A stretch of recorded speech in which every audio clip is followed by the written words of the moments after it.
It gladdens my heart to come and rub minds with the Prince of Nigeria. On behalf of President Bola Ahmed Tinubu, I wish to warmly welcome each and every one of you to this event. This event is about selling Nigeria. It is also about selling Africa. And Nigeria has never pretended that there is an alternative to building a structure that guarantees partnerships. There is no substitute for a framework that coordinates the exchange of ideas, capital, and technology. For only such a structure redeems the welfare of our people. In this interconnected age, the wealth of any nation is not achieved through miracle. Neither is it inherited. It is engineered, and it is born of deliberate collaborations that turn risk into reforms and reforms into returns.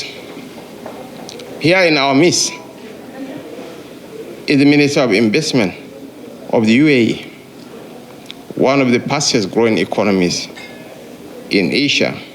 It wasn't a miracle. It was deliberate efforts that turned a desolate desert into a mecca for tourism. Honorable Minister, well done for doing an authentic job. Nigeria offers a vista of opportunities.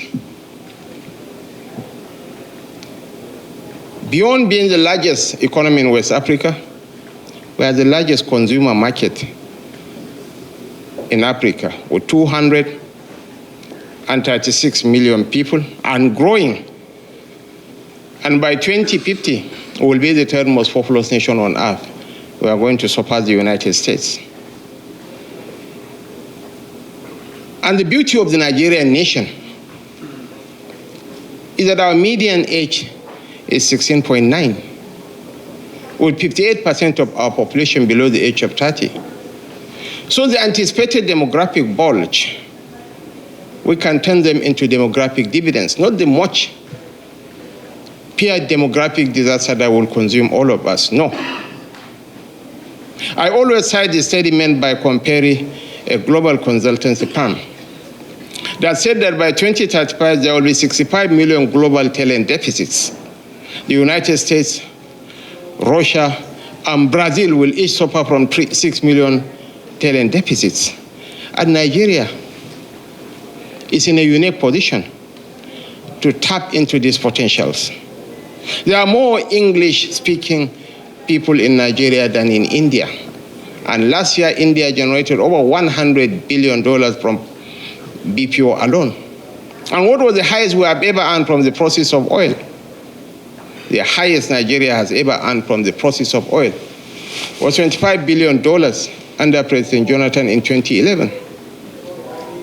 So Nigeria provides hope. It provides a vista of opportunities. Our proximity to Europe is an advantage. And our English, I was born, bred, buttered, and toasted right in the heart of my degree in northeastern Nigeria. I was educated in Nigeria, but I believe my English. Mr. John, I think you can get to hear when I'm talking. So I ask you, in President Bola Ahmed Tinubu, you have a friend, you have an ally who speaks your language, the language of commerce, who understands the dynamics of modern business, who was educated here in the United States.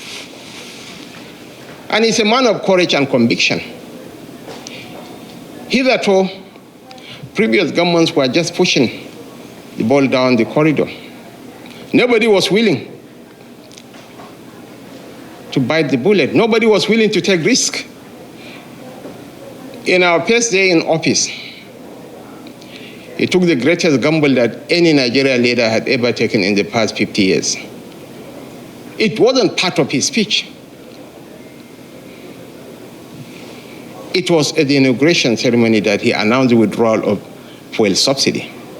And we know the consequences of unveiling a masquerade. The fuel subsidy scam industry in Nigeria is a very humongous industry with very huge watches. But he said, let me take the bullet from day one. The collapse of the multiple exchange rate regime that provided room for a lot of shady practices, so that you don't even need to go and engage in any productive activity like the flour mills of Nigeria are doing. No. All you need to do is to get to know the governor of the Central Bank of Nigeria, and within 3 months you will be a billionaire. Fundamentally, it's for you to get the Forex as the official exchange rate, do the round tripping, and smile your way to the banks on the agonies of the people. But now, the collapse of the multiple exchange rate regime has revitalized the Nigerian economy. And let me tell you a short story. The story of an oil firm called Presco. 2 years ago, Presco's share was hovering in the neighborhood of 300, 400 naira per share. Now, because all the Nestles, the Cadburys, all the confectionaries, the Indomie makers have resorted to procuring their oil palm products locally, the share of Presco has grown by 247% in the past 12 months. And Presco, their first quarter profit for this year was 58 billion naira. That goes to show the vitality of the reforms, the tax reform, and most importantly, the billion-dollar investments in infrastructure. It's rubbing on well, and I'm inviting you to come and have a piece of the action. Most of our ministers speak the language of their areas of core competence. There's a young man seated here. I'm calling him a young man in spite of the fact that some are also seeing me as a young. I'm forcing myself to be young, just like the Minister of the Industry. His name is Bosun Tijani. He was an acerbic critic of our ticket. But the president had the courage and conviction. He was shopping for the best, and he happened to be one of the best. He is now making waves in our communications subsector. It's always good to get the mix right. When a fish starts getting rotten, it starts from the head. If you put an incompetent imbecile into a very strategic ministry, it's a recipe for disaster. So with all humility, our cabinet, the cabinet of President Bola Ahmed Tinubu, is one of the most competent cabinets in the West African, and the African region.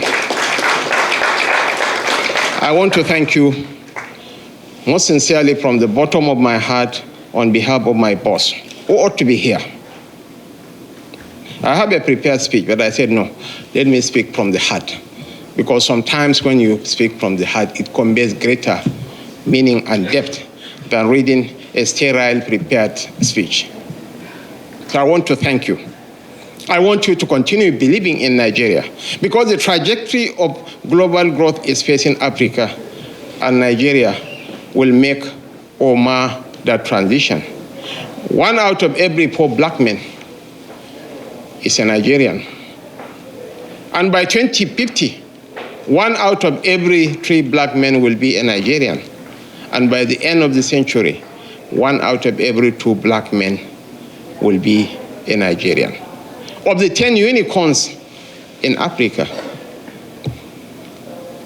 about 8 are in Nigeria. Name some of them for me: Andela, Plutaweb, Money Point, Jumia, Ope. That's where the action is. Why do you have to go and waste your resources? Come to Nigeria. Our doors are open for business. We are ready for action. And I want to thank the likes of John Komantoros, who believed in Nigeria, who invested in Nigeria in our darkest hours. We celebrate you, sir. We adore you. We respect you. We value and cherish that relationship. He's a second-generation Nigerian American. Thank you so much, and I wish all of us well. Thank you.